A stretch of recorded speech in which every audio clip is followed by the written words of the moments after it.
Hello everyone, कैसे हो आप सभी? होप सो कि आप सभी अच्छे होंगे। और आज जैसे कि आपको पता ही है 13 जनवरी है, तो हमारे हिमाचल पंजाब और यहाँ के एरियाज़ में जो है लोहड़ी मनाई जाती है। तो मेरी तरफ से आपको सभी को लोहड़ी की हार्दिक शुभकामनाएं। और न्यू ईयर का ये पहला जो है हमारा फेस्टिवल होता है, एक ठीक है त्यौहार होता है। तो आज की इस वीडियो में डिस्कस करेंगे हम लोग टेक्निकल पार्ट से रिलेटेड वीडियो होती है, आपको पता ही है। प्लेलिस्ट मैंने बना रखी है, ठीक है। क्लास 24 है ये, मतलब कि 24th क्लास अभी चल रही है ये। Delhi police, ITBP, BRO grief driver, HP high court, ठीक है। उसके लिए ये जो बहुत इंपॉर्टेंट क्वेश्चंस रहते हैं आपको जैसे कि पता ही है, ठीक है। तो आज का जो सबसे पहला क्वेश्चन है हमारा, उससे पहले आप कौन कौन मेरा वीडियो कौन कौन से स्टेट से देखता है, स्पेशली हिमाचल से कौन है वो जरूर मेरे को बताए, ठीक है। जो हिमाचल से है या चंडीगढ़ या पंजाब से है कोई, तो वो जरूर मेरे को बताना, ठीक है। तो आज का सबसे पहला क्वेश्चन है हमारा कि बिना किसी बकवास से, आपको पता ही है कि मैं डायरेक्ट क्वेश्चन पे आपका टाइम वेस्ट नहीं करता हूँ, डायरेक्ट क्वेश्चन पे चलता हूँ, है ना। तो सबसे पहला क्वेश्चन हमारा, आज क्वेश्चन को समझने की कोशिश करना, क्वेश्चन को देख के भाग मत जाया करो, ठीक है। क्वेश्चन बहुत इंपॉर्टेंट होते हैं, मैं जो भी क्वेश्चन लेके आता हूँ आपके लिए बहुत इंपॉर्टेंट होते हैं। प्लस आपके साथ ये साथ के साथ जो है हमारे क्वेश्चन जो है हिंदी और इंग्लिश दोनों में होते हैं, ताकि हिंदी में अगर कहीं पे थोड़ी सी दिक्कत आ जाती है तो इंग्लिश में पढ़ लिया, इंग्लिश में दिक्कत आ रही है कोई तो हिंदी में उसको ट्रांसलेट कर लिया। और कुछ लोग जो मेरे जो सब्सक्राइबर हैं वो जो कर्नाटका साइड से हैं, तो उनको इंग्लिश में थोड़ा-सा इंग्लिश में देखते हैं वो ना, तो सभी के लिए मैं हिंदी के ऑडियंस को टारगेट नहीं करता हूँ, ठीक है? मेरा मेन मकसद ये नहीं है कि हाँ भाई, व्यूज़ ही बढ़ाने हैं और बस ये फालतू में बस कंटेंट प्रोवाइड करवाते जाओ और इंग्लिश वाली ऑडियंस को छोड़ दो, जहाँ पे ज़्यादा ट्रैफ़िक है उसको टारगेट करो। भाई हमारा ऐसा कुछ नहीं है, ठीक है? हम छोटे से यूट्यूबर हैं, बढ़िया अपना पढ़ाते हैं, फुल टाइम यूट्यूबर तो मैं हूँ नहीं। जब तक मेरा एग्ज़ाम है, ठीक है? मैंने जैसे आपको बताया हुआ है कि एक मेरा भी एग्ज़ाम है ऑटोमोबाइल इंजीनियरिंग से रिलेटेड, तब तक मैं आपको पढ़ा रहा हूँ साथ के साथ, ठीक है? तो यही है, और तो कोई दिक्कत नहीं है, ठीक है? तो आज का सबसे पहला क्वेश्चन है हमारा कि in a 4 stroke cycle engine the 4 process in a cycle namely suction, compression, expansion and exhaust are completed dash revolution of crankshaft. बहुत इंपॉर्टेंट क्वेश्चन और बहुत आसान क्वेश्चन है ये, ठीक है। तो 4 स्ट्रोक इंजन में आपको पता ही है कि जो 4 प्रक्रियाएँ होती हैं, एक इनटेक, उसके बाद कंप्रेशन, उसके बाद विस्तार यानी कि एक्सपेंशन जो आपका ऑयल और फ्यूल का जो मिक्सचर आता है, ठीक है? उसके बाद एग्ज़ॉस्ट जो जल के उसके जो आपका प्रोसेस होने के बाद जो एग्ज़ॉस्ट के द्वारा जो चीज़ें निकल जाती हैं, तो वो जो प्रोसेस होता है आपका पिस्टन में, जो आपका पिस्टन में इस दौरान आपका जो पिस्टन का जो प्रोसेस होता है ना, ऐसे आपका पिस्टन होता है, ठीक है? पिस्टन आपका जुड़ा होता है ऐसे-ऐसे क्रैंकशाफ्ट से। ठीक है? समझने की कोशिश करना। वैसे तो मैं आपको एक और बात ऐड ऑन करना चाहता हूँ। ठीक है, जिसने वीडियो देखना है देखो, नहीं देखना है कोई दिक्कत नहीं है। बट बातें ऐड इसलिए करनी होती हैं कि थोड़ा-सा आपको क्लैरिटी हो जाए। डायरेक्ट क्वेश्चन पे चले जाओगे थोड़ा-सा समझ नहीं आएगा। मैं आपको एक बात बताना चाहता हूँ कि एक वीडियो जब मेरा ये जो सारी की सारी सीरीज़ जो ये खत्म हो जाएगी ना, उसके बाद जो है मैं आपको एक वीडियो पूरा का पूरा जो है एक इंजन से रिलेटेड जो एक एनिमेटेड वीडियो लेके आऊँगा, ठीक है? उसमें आपको पूरा दिखाऊँगा कि कौन-कौन सी चीज़ें कैसे-कैसे हैं, ठीक है? इंजन के बाद फिर हम स्टीयरिंग वगैरह और अदर उसमें चलेंगे, ठीक है? अभी फ़िलहाल इंजन की बातें हो रही है, मैं इंजन के क्वेश्चन करवा रहा हूँ आपको, ठीक है? तो मैं आपको एक वीडियो दिखाऊँगा, वीडियो में जो आप वैसे आप खुद भी देख सकते हो नो डाउट यूट्यूब पे। तो उसके बाद जो आपको सारी बातें जो क्लियर हो जाती हैं, ठीक है? वीडियो देखोगे तो आपको पता चल जाएगा कि जो 4 स्ट्रोक इंजन होता है, इसमें ये जो 4 प्रक्रियाएँ होती हैं, इनटेक, संपीड़न, विस्तार, निकासी, ये सारी चीज़ें आपको वहाँ से क्लियर हो जाएँगी, है ना? फिर क्रैंकशाफ्ट, ये जो प्रोसेस होता है इसमें क्रैंकशाफ्ट कितने जो रिवोल्यूशन लेता है ना? तो ये सारी चीज़ें वहाँ से क्लियर हो जाएँगी, आप टेंशन मत लो, सारी की सारी चीज़ें मैं आपको करवाऊँगा। आप बस वीडियो देखा करो, वीडियो को लाइक कर दिया करो, कमेंट ना करना हो तो कोई दिक्कत नहीं है। आप वीडियो को लाइक तो कर दिया करो जिससे यार मुझे भी थोड़ा अच्छा लगता है ना। और तो क्वेश्चन तो आपको समझ आ ही गया होगा ना?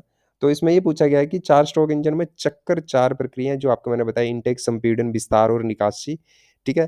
क्रैंकशाफ्ट के डैश रिवॉल्यूशन में पूरी करती हैं। अब 4 स्ट्रोक में पूछा गया, याद रखना इस चीज़ को, ठीक है? 4 स्ट्रोक में पूछा गया, 2 स्ट्रोक में नहीं पूछा गया वो है। तो ये जो आपकी क्रैंकशाफ्ट है, ये कितने रिवॉल्यूशन लेगी, ठीक है? तो इसका राइट आंसर क्या हो जाएगा, ऑप्शन नंबर आपका इसका ऑप्शन नंबर बी आपका राइट आंसर रहेगा, ठीक है? 2 जो है ये रिवॉल्यूशन लेती है, ठीक है? 4 स्ट्रोक इंजन में, ठीक है? एक बार जो इनटेक और जो आपका कंप्रेशन, एक्सपेंशन एंड एग्ज़ॉस्ट जो होता है ना, एक बारी जो पिस्टन आपका घूमता है तो उसमें जो है क्रैंकशाफ्ट जो है 2 बारी आपकी जो है रिवॉल्यूशन लेती है, ठीक है? क्योंकि क्रैंकशाफ्ट का जो है आपका ऐसे-ऐसे ऊपर-नीचे होती है यार, अभी मैं कैसे बताऊँ आपको, बट मैं ज़रूर आपको वीडियो से माध्यम से भी आपको समझाने की कोशिश करूँगा और वहाँ पे क्वेश्चंस भी डिस्कस किया करेंगे हम लोग, ठीक है? वीडियो के माध्यम से, ठीक है? तो ऑप्शन फिलहाल आप याद रखिए ये, और उसके बाद एक्सप्लेनेशन पे चलते हैं। तो ऑप्शन आपका बी राइट आंसर रहेगा, 2 रिवॉल्यूशन लेती है क्रैंकशाफ्ट आपकी पिस्टन से, ठीक है? 4 स्ट्रोक इंजन में 4 स्ट्रोक इंजन की बात हो रही है यहाँ पे, ठीक है। एक्सप्लेनेशन में देखते हैं, 4 स्ट्रोक इंजन में क्रैंकशाफ्ट के 2 रिवॉल्यूशन में इनटेक, संपीड़न, पावर, ठीक है, यानी कि विस्तार और निकासी प्रक्रियाएँ पूरी होती हैं। यह सॉरी 1 रिवॉल्यूशन 1 स्ट्रोक या तो इनटेक या निकासी के लिए होता है और दूसरा रिवॉल्यूशन शेष स्ट्रोक्स को पूरा करता है। समझे आप बात को? जो थोड़े से मेरे वीडियोज़ वगैरह देख रहे हैं शायद उनको थोड़ा-सा समझ लग गया होगा। बाकी कोई दिक्कत नहीं है, बाकी आपको मैं ज़रूर सारी की सारी चीज़ें जो है आपको करवाऊँगा मैं, ठीक है? आप थोड़ा क्वेश्चन्स पे और एक्सप्लेनेशन पे थोड़ा-सा दे ध्यान दिया करो, ठीक है? और जो मेरे को कमेंट्स करते हैं कि भाई तुम्हारे जो ऐसे क्वेश्चन होते हैं, वो वीडियो मेरा वीडियो देखे ही ना भाई। वो मेरे को बैड कमेंट करे कि भाई तेरे बेकार वीडियोज़ होते हैं, बस उसके बाद उनको मैं दिखा दूँगा कि हाँ, मेरे कैसे वीडियोज़ होते हैं। मैं उनको डायरेक्ट ही ब्लॉक कर देता हूँ, क्योंकि मेरे को ज़रूरत नहीं है। 100 150 व्यूज़ मेरे लिए बहुत सफिशिएंट है, बहुत बढ़िया है। क्योंकि मेरे को खुद भी पढ़ना है भाई, मैं खुद भी पढ़ना है तो मेरे को कोई वो नहीं है कि ऐसे फालतू के बंदे मेरे वीडियोज़ देखें। नेक्स्ट क्वेश्चन है हमारा, on the principle hydraulic system is based where why pump hydraulically hydraulic oil with foot pedal through small cylinder is called. क्वेश्चन थोड़ा सा कॉम्प्लिकेटेड है, थोड़ा सा इसको समझने की कोशिश करना। डैश उस सिद्धांत, यहाँ पे डैश मान के चलो आप, ठीक है, उस सिद्धांत पर आधारित हाइड्रोलिक सिस्टम, ठीक है, उस डैश उस सिद्धांत पर आधारित हाइड्रोलिक सिस्टम जिसमें पंप हाइड्रोलिक तेल को फुट पैडल के माध्यम से छोटे सिलेंडर में धकेलता है, उसे क्या कहा जाता है? ब्रेक की बात हो रही है यहाँ पे, ठीक है, ब्रेक वाले सिलेंडर की बात हो रही है। तो अभी फुट पैडल आपको पता ही है कि ब्रेक से रिलेटेड होता है, ठीक है? हाइड्रोलिक तेल जो आपका है ना, ये सारी चीज़ें थोड़ा-सा देखना होता है। क्वेश्चन इसीलिए तो कॉम्प्लिकेटेड लगते हैं, थोड़ा-सा समझने की कोशिश करो। व्हील सिलेंडर की बात नहीं हो रही है यहाँ पे, ठीक है? दोनों सही हैं, ये भी गलत होगा। ऑप्शन नंबर ए आपका राइट आंसर होगा, master cylinder is the right answer, ठीक है? अब इसको थोड़ा-सा मैं एक्सप्लेनेशन में दिखा देता हूँ, यहाँ पे आप चेक कर सकते हो कि मास्टर सिलेंडर आपका राइट आंसर है। इंग्लिश में अगर किसी ने एक्सप्लेनेशन पढ़नी है तो वो यहाँ से पढ़ सकता है, अगर हिंदी में किसी ने देखना है तो यहाँ पे मैं पढ़ा देता हूँ आपको।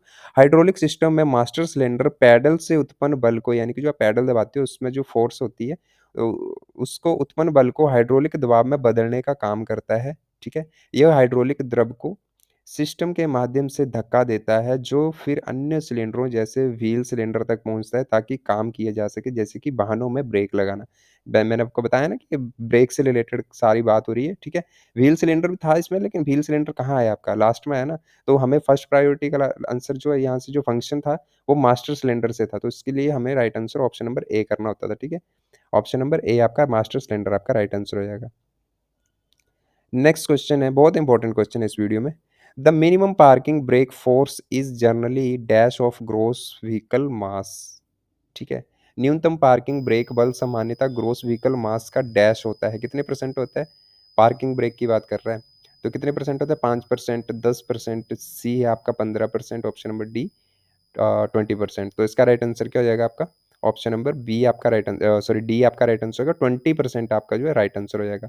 एक्सप्लेनेशन मैं आपको बताता हूँ। पार्किंग ब्रेक बल सामान्यतः ग्रॉस व्हीकल मास का जो है 20% होने की आवश्यकता होती है। यह सुनिश्चित करता है कि पार्किंग ब्रेक विभिन्न स्थितियों में वाहन को स्थिर रखने के लिए सक्षम हो, जैसे कि जब वाहन ढलान पर हो, ठीक है? तो आपको जो है अगर क्वेश्चन पूछा जाए कि the minimum parking brake force is generally dash of gross vehicle mass, तो option number 20% is the right answer, ठीक है? नेक्स्ट क्वेश्चन है हमारा, petrol engine the method of governing employed is, ठीक है? थोड़ा सा क्वेश्चन ये भी थोड़ा कॉम्प्लिकेटेड, आपको इतना इजीली समझ नहीं आएगा, ठीक है? लेकिन ये सारे क्वेश्चंस मैं क्यों ऐड कर रहा हूँ, मैं आपको सीरियसली बता रहा हूँ कि मैंने जब एक ड्राइवर का पेपर देखा था ना, जो एचपी विधानसभा का एग्ज़ाम आया था भाई, उसमें जो क्वेश्चन देखे थे ना, मैं आपको टेलीग्राम पे शेयर कर दूँगा। आप टेलीग्राम पे मेरे को जो है टेलीग्राम पे मेरे को मैं आपको लिंक दे दूँगा डिस्क्रिप्शन में, आप वहाँ से मेरे को जॉइन कर लेना। और व्हाट्सएप पे भी आप जो है मेरे को फॉलो कर लेना, व्हाट्सएप पे चैनल का लिंक भी मेरे डिस्क्रिप्शन में आपको मिल जाएगा। वहाँ पे मैं आपको पेपर शेयर करूँगा एक, वहाँ उसको देखना आप, ठीक है? फिर आप मेरे को बोलना कि भाई आप जो क्वेश्चंस करवाते हो वो बेकार क्वेश्चंस होते हैं, ठीक है? उसके बाद मेरे को बोलना। तो क्वेश्चन है हमारा, for petrol engines the method of governing employed is, petrol engine के लिए जो गवर्निंग विधि अपनाई जाती है वह है, तो ऑप्शन है quantity governing, option number B quality governing, option number C hit and miss governing, option number D उपरोक्त में से कोई नहीं। आपको पहले ऑप्शंस बता देता हूँ, ऑप्शंस के बाद आंसर बता देता हूँ, उसके बाद जो हम एक्सप्लेनेशन पे चलेंगे, थोड़ा सा और डीपली समझने की कोशिश करते हैं, ठीक है? तो जो है हमारा पेट्रोल इंजन के लिए जो गवर्निंग विधि है वो कौन सी अपनाई जाती है? ऑप्शन नंबर ए आपने याद रखना है, क्वांटिटी गवर्निंग, ठीक है? क्वांटिटी गवर्निंग जो आपका राइट आंसर है, इंग्लिश में भी आप देख लो यहाँ पे quantity governing is the right answer है, ठीक है। अब यहाँ पे मैं आपको बताता हूँ। अब जैसे कि पेट्रोल इंजन में क्वांटिटी गवर्निंग का उपयोग होता है, जिससे इंजन को जितना ईंधन चाहिए उतना ही दिया जाता है। समझे आप क्या है ये क्वांटिटी गवर्निंग? उसके आगे लिखा है कि ताकि उसकी गति कंट्रोल की जा सके, ईंधन की मात्रा को इस तरह से बदला जाता है कि इंजन सही गति से चले, चाहे लोड कम हो या ज़्यादा, ठीक है। तो ऑप्शन नंबर आपका ए राइट आंसर होगा, क्वांटिटी गवर्निंग। आपने सिंपल याद रखना है, for petrol engine the method of governing employed is option number A, quantity governing. Next question very very important. The battery which can not be deep cycled is, ठीक है, वह battery जो deep cycle नहीं की जा सकती है वह कौन सी है? तो इसमें आपको बैटरीज के यहाँ पे दिए हैं, ठीक है। लिथियम आयन बैटरी है, जैसे ऑर्डिनरी लेड एसिड बैटरी है, advance flooded battery, option number C आपका absorbent glass mat battery. Up down पढ़ दिए मैंने ऑप्शंस, ऐसा कुछ नहीं है, आप थोड़ा सा मैं आपको बताता हूँ। इसका राइट आंसर पहले आप चेक कर लो, इसका राइट आंसर होगा ऑप्शन नंबर ए जो है ऑर्डिनरी लेड एसिड बैटरी, ठीक है। The battery which can not be deep cycled, ये भी बताता हूँ मैं आपको डीप साइकिल्ड के बारे में भी, ठीक है। ऑर्डिनरी लेड एसिड बैटरी जो आपका राइट आंसर हो जाएगा। अब इसमें यहाँ पे देखते हैं हम, ठीक है। सामान्य लेड एसिड बैटरी जो आपकी है, जैसे कि यहाँ पे लिखा है ऑर्डिनरी लेड एसिड बैटरी को डीप साइकिल नहीं किया जा सकता, क्योंकि इसे पूरी तरह से डिस्चार्ज करके फिर से चार्ज करने के लिए डिज़ाइन नहीं किया गया हुआ है, ठीक है। ऐसा करने से इसकी लाइफ जो है लाइफ स्पैन कम हो जाती है और प्रदर्शन घट जाता है, ठीक है। तो नॉर्मल आपने याद रखना है, the battery which can not be deep cycled, option number A ordinary lead acid battery, ठीक है। Next question, in the crank case method of scavenging scavenging sorry यार scavenging the air pressure is produced by, ठीक है। अब हिंदी में देखते हैं इसको क्या लिखा है। क्रैंक केस पद्धति में स्कैवेंजिंग के दौरान वायु दबाव किसके द्वारा उत्पन्न होता है, ठीक है। अब अगर मैं आपको यहीं पे सारी चीज़ें बता दूं तो मेरा एक्सप्लेनेशन डालने का कोई मतलब नहीं बना फिर, है ना। जो मैं एक्सप्लेनेशन डालता हूँ यहाँ पे, ये आपके सामने ही है जो, है ना। तो एक्सप्लेनेशन में आपको भी दिख जाता है और आप खुद भी पढ़ सकते हो इसको, तो इसलिए एक्सप्लेनेशन डालता हूँ, वरना मैं आपको क्वेश्चन से पहले ही आपको मैं बता दूँ, ठीक है। तो क्या है ये यहाँ पे ये पूछा है कि इन the crank case method of scavenging the air pressure is produced bye, option number आपका कौन सा राइट आंसर हो जाएगा? ऑप्शन नंबर ए आपका पिस्टन की गति, ठीक है। Movement of piston is the right answer. अब इसकी एक्सप्लेनेशन देखते हैं, तब आपको और इजी समझ आएगा, ठीक है। क्रैंक केस पद्धति में स्कैवेंजिंग के दौरान पिस्टन की गति वायु दबाव उत्पन्न करती है। जब पिस्टन नीचे की ओर जाता है तो यह क्रैंक केस में एक वैक्यूम उत्पन्न करता है, जिससे ताज़ा हवा जो है इंजन में खींची जाती है, ठीक है। तो आपको होप सो कि ये क्वेश्चन समझ आ गया होगा, थोड़ा-सा कॉम्प्लिकेटेड है, आपको सिंपल याद रखना है, ठीक है। अगर ऐसा कोई क्वेश्चन आपको मिलता है, ठीक है, तो उसमें जो मूवमेंट ऑफ पिस्टन आपका राइट आंसर होएगा। कैन यहाँ पे हिंदी में भी आप जो है इसको पढ़ सकते हो, ठीक है। मेरे को पता है जो क्वेश्चन थोड़े से टफ होते हैं वो मेरे को पता है। अब बिना डायग्राम और बिना वीडियोज़ के मैं भी आपको कैसे बताऊँ, है ना? लेकिन फिर भी मैं कोशिश करता हूँ, बहुत सारे क्वेश्चंस ऐसे होते हैं जिनको मैं समझाने की कोशिश करता हूँ, ठीक है। नेक्स्ट क्वेश्चन है the coefficient of friction for clutch facing is approximately.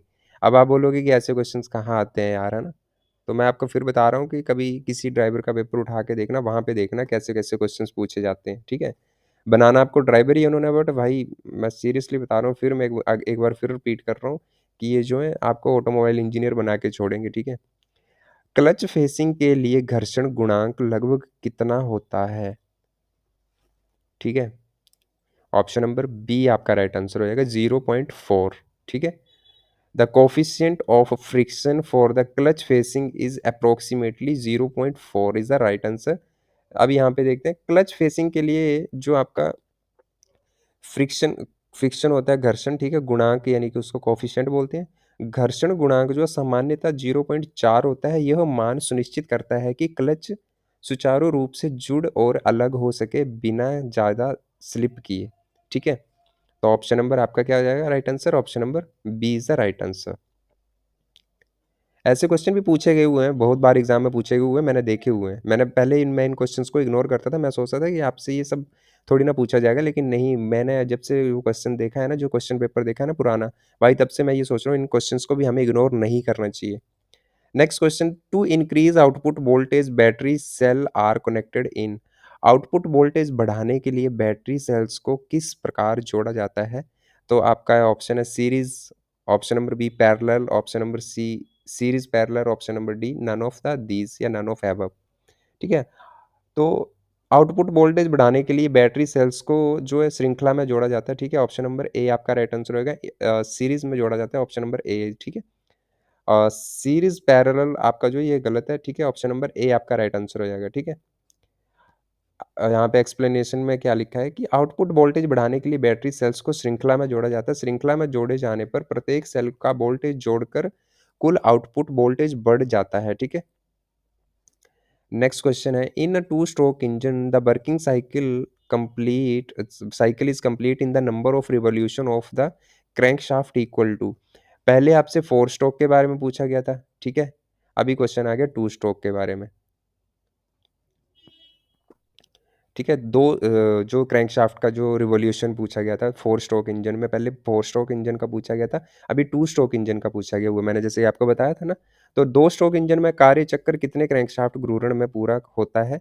तो इसका राइट आंसर क्या हो जाएगा? इसका right answer option number A आपका राइट आंसर होगा, एक में ही पूरा कर लेता है आपका। ठीक है, टू स्ट्रोक इंजन में जो आपका एक में ही पूरा कर लेता है, और जो क्रैंकशाफ्ट का जो रेवोल्यूशन होता है, ठीक है, और जो सॉरी, जो आपका फोर स्ट्रोक इंजन होता है उसमें दो दो बार जो आपका क्रैंकशाफ्ट का जो रेवोल्यूशन होता है, यानी कि क्रैंकशाफ्ट के जो दो रेवोल्यूशन जो है आपके होते हैं उसमें। ठीक है, ऑप्शन नंबर आपका इसमें ये तो फोर स्ट्रोक इंजन का है, ठीक है, ये आपका राइट आंसर हो जाएगा इस क्वेश्चन का। ठीक है, अब यहाँ पे लिखा है कि दो स्ट्रोक इंजन में कार्य चक्र एक क्रैंकशाफ्ट घूर्णन में पूरा होता है। इंजन दोनों इनटेक और एग्जॉस्ट स्ट्रोक को केवल एक बार क्रैंकशाफ्ट के घूर्णन में पूरा कर लेता है। ठीक है, नेक्स्ट क्वेश्चन है, N automatic transmission works on the principle of. एक ऑटोमेटिक ट्रांसमिशन जो है आपका ऑटोमेटिक गाड़ियों का जो ट्रांसमिशन होता है, ठीक है, ट्रांसमिशन आपको पता है ना, जो गियर बॉक्स जो होता है जो भी है जिसमें, उसको ट्रांसमिशन बोलते हैं। ठीक है, जो ट्रांसमिशन होता है वो किस सिद्धांत पर काम करता है? ये क्वेश्चन मैंने आपको पहले करवाया हुआ है, मेरे को याद है, आप ये मत सोचना कि ये पहले भी करवाया हुआ और फिर लेके आ गया। तो इसका राइट आंसर बताना, क्योंकि ये आपका एक मॉक टेस्ट के साथ एक और अंदर मॉक टेस्ट है कि आपको कितना याद है। ठीक है, तो इसमें आपको मेरे को राइट आंसर बताना है, ये आपके ऑप्शंस हैं। ठीक है, बता देना अगर बताना होगा, नहीं तो आपकी मर्जी है। नेक्स्ट क्वेश्चन है, ये भी बहुत इंपॉर्टेंट क्वेश्चन है, द डुएल इज। ठीक है, डुएल क्या होता है? ठीक है, तो ये है कि ऑप्शन है हमारे, वह समय जब पॉइंट्स बंद रहते हैं, option number B cam lobes के बीच की दूरी, ऑप्शन नंबर सी वह कोण जिस पर हील कैम को छूता है, ऑप्शन नंबर डी उपरोक्त में से कोई नहीं। अब भाई ड्वेल, आपको आप ये पूछोगे कि ड्वेल होता क्या है? ठीक है, अब देखो आपसे नॉर्मल क्वेश्चन पूछा जाएगा, द ड्वेल इज, बाकी आपको ये ऑप्शंस दिए होंगे। ठीक है, वहाँ पे ये नहीं पूछा होगा कि फलानी जगह का फलाना फंक्शन को ड्वेल कहते हैं, उसका क्या काम है, ऐसा नहीं होगा। उसने आपको उलझाना है तो ऐसे क्वेश्चन देगा वो। ठीक है, तो इसका राइट आंसर मैं आपको फिलहाल बता देता हूँ, उसके बाद आगे डिस्कस करते हैं।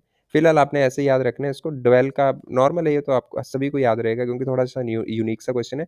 तो इसका राइट आंसर वैसे the time for which the points remain closed, यानी कि वह समय जब पॉइंट्स बंद रहते हैं। ठीक है, ऑप्शन नंबर ए आपका राइट आंसर रहेगा। अब यहाँ पे देखते हैं इसका एक्सप्लेनेशन। ड्वेल उस समय को संदर्भित करता है जब इग्निशन सिस्टम में संपर्क पॉइंट्स बंद रहते हैं। यह वह अवधि है जब प्राथमिक कॉइल वाइंडिंग में करंट बहता है, इससे पहले के पॉइंट्स खुले और अगला चक्कर शुरू हो जाता है। ठीक है, क्वेश्चन मेरे को पता है ये समझ नहीं आया होगा आपको, बट ये है कि थोड़ा सा इसको एक्सप्लेनेशन को समझने की कोशिश करना। सिंपल सा याद रखना है कि the dwell is, option number A आपका राइट आंसर हो जाएगा। मैं तो आपको फिर भी बहुत ज़्यादा समझाने की कोशिश करता हूँ, कई तो ये होते हैं कि बस सीधा बता दिया। Chalk valve is used in carburettor, ठीक है, तो इसमें आपको राइट आंसर बताया। चलो आगे नेक्स्ट क्वेश्चन। टाइम लगता है बट थोड़ा-सा यार समझने की कोशिश किया करो, है ना, क्वेश्चंस को, ताकि बार-बार वीडियो देखने की ज़रूरत ना पड़े। पीडीएफ भी आपको मिल जाएगा, बहुत जल्दी मिल जाएगा, ठीक है? सीरीज़ कंप्लीट होने दो। कार्बोरेटर में चॉक वाल्व का उपयोग किया जाता है, ये तो आपको मैंने पहले भी करवाया और ये आपको सबको पता होना चाहिए इस क्वेश्चन का राइट आंसर क्या होता है। चॉक का काम क्या होता है, ये तो आपको पता ही होगा। ऑप्शन नंबर बी आपका इसका राइट आंसर रहेगा, ठीक है? To supply rich air fuel mixture is the right answer, option number B, ठीक है? तो इसमें एक्सप्लेनेशन मैंने आपको वैसे पढ़ा ही देता हूँ। कार्बोरेटर में चॉक वाल्व का चॉक वाल्व का उपयोग इंजन में वायु पूर्ति को प्रतिबंध करने के लिए किया जाता है, जिससे ईंधन में वायु अनुपात बढ़ता है और समृद्ध वायु ईंधन मिश्रण बनता है। यह इंजन को आसानी से शुरू करने में मदद करता है, विशेष रूप से ठंडी परिस्थितियों में। ठीक है? ठंडों में आपको पता ही है कि थोड़ा-सा गाड़ी की जो ठंडी हो जाती है तो गाड़ी स्टार्ट नहीं होती, तो उसमें चोक सिस्टम दे रखा होता है ना? Next question, bleeding of brakes means, brake को ब्लीडिंग करने का क्या मतलब है? ठीक है? ऑप्शन हमारा मास्टर सिलेंडर को ब्रेक तेल से भरना, ऑप्शन नंबर बी है ब्रेक शू को समायोजित करना, adjusting the brake shoe, option number C है आपका मास्टर सिलेंडर और प्रत्येक व्हील यूनिट के बीच हवा को निकालना। शायद ये क्वेश्चन भी मैंने आपको पहले करवाया हुआ है, ठीक है? तो ब्लीडिंग ऑफ ब्रेक्स मीन्स ये आपको क्वेश्चन में ही दिख रहा है ना, तो इसका राइट आंसर हो जाएगा ऑप्शन नंबर सी है ना, removing air between master cylinder and each wheel unit. Option number C आपका राइट आंसर हो जाएगा, ठीक है? अब यहाँ पे लिखा है ब्रेक्स को ब्लीडिंग करना ब्रेक सिस्टम में फंसी हुई हवा को निकालने की प्रक्रिया है, ठीक है? समझ गए आप क्या होती है ब्रेक्स ब्लीडिंग क्या होती है? आगे लिखा है विशेष रूप से मास्टर सिलेंडर और प्रत्येक व्हील यूनिट के बीच के ब्रेक लाइनों से जो है हवा निकालने की प्रक्रिया होती है। ब्रेक सिस्टम में हवा ब्रेक पैडल को स्पॉन्जी बना सकती है और ब्रेकिंग दक्षता दक्षता को कम कर सकती है, इसलिए सही ब्रेक कार्य क्षमता सुनिश्चित करने के लिए इसे हटाना आवश्यक है। Next question, in the fluid coupling oil passes from the driving to the, fluid coupling में तेल ड्राइविंग से डैश में जाता है। ऑप्शन है gear, option number B coupling, option number C बैनस, ऑप्शन नंबर डी ड्रिवन सदस्य यानी कि ड्रिवन मेंबर। तो ऑप्शन नंबर डी आपका राइट आंसर हो जाएगा इसमें, ठीक है? फ्लूइड कपलिंग में तेल ड्राइविंग से ड्रिवन मेंबर में जाता है, ठीक है? इसके बारे में थोड़ा सा पढ़ते हैं। फ्लूइड कपलिंग में तेल आमतौर पर हाइड्रोलिक फ्लूइड होता है जो, ठीक है? ड्राइविंग सदस्य आमतौर पर इंजन या इनपुट शाफ्ट से, ड्रिवन सदस्य आमतौर पर आउटपुट शाफ्ट में जाता है। यह तेल टॉर्क को संचारित और दोनों सदस्यों के बीच ऊर्जा स्थानांतरित करने में मदद करता है, बिना सीधे यांत्रिक संपर्क के, जिससे संचालन में सहजता और घिसाव में कमी आती है, ठीक है? तो सिंपल आपने याद रखना है कि फ्लूइड कपलिंग में तेल ड्राइविंग जो ड्रिवन मेंबर्स यानी कि ऑप्शन नंबर आप इंग्लिश में भी देख सकते हो, अंग्रेजी में पढ़ सकते हो। ऑप्शन नंबर डी आपका राइट आंसर हो जाएगा, ठीक है? नेक्स्ट क्वेश्चन है हमारा, in the pressure above the fuel in the float chamber is atmospheric pressure the carburettor is said to, यदि फ्लोट चैम्बर में ईंधन के ऊपर का दबाव वायुमंडलीय दबाव के बराबर है तो कार्बोरेटर में डैश कार्बोरेटर को डैश कहा जाता है, ठीक है? तो ऑप्शन नंबर अनबैलेंस्ड हो जाएगा इसका राइट आंसर, असंतुलित, ठीक है? तो कार्बोरेटर को असंतुलित कहा जाता है या असंतुलित माना जाता है, ठीक है? ऑप्शन नंबर बी आपका राइट आंसर हो जाएगा। यहाँ पे एक्सप्लेनेशन देखते हैं, जब फ्लोट चैम्बर में ईंधन के ऊपर का दबाव वायुमंडलीय दबाव के बराबर होता है तो कार्बोरेटर को असंतुलित कहा जाता है। ऐसा इसलिए होता है क्योंकि इंजन लोड या स्पीड जैसी परिचालन स्थितियों में होने वाले दबाव परिवर्तनों को संतुलित करने के लिए कोई तंत्र नहीं होता है जिससे ईंधन आपूर्ति प्रभावित हो सकती है, ठीक है? नेक्स्ट क्वेश्चन है हमारा, the reason for placing the piston pin slightly offset from the centre line of the piston is that, question को समझने की कोशिश करना, बहुत ईजी क्वेश्चन है ये। पिस्टन पिन को पिस्टन की केंद्र रेखा से थोड़ा सा ऑफसेट रखने का कारण पूछा गया हुआ है यहाँ पे, ठीक है? तो ऑप्शन है हमारे, आप चेक कर लो ऑप्शंस को, ठीक है? उसके बाद मैं आपको बताता हूँ इसका राइट आंसर। तो ऑप्शन आप यहाँ पे पढ़ सकते हैं, इंग्लिश और हिंदी दोनों में दे रखे हैं, ठीक है? इसका राइट आंसर जो है आपका, इसका राइट आंसर है पिस्टन पिन सामान्य ऑपरेटिंग तापमान पर पिस्टन थर्मल विस्तार केंद्रित हो जाएगा। और ऑप्शन नंबर सी आपका क्रैंकशाफ्ट पर काउंटर वेट के लिए स्थान बनाया जाना चाहिए ताकि रुकावट ना हो।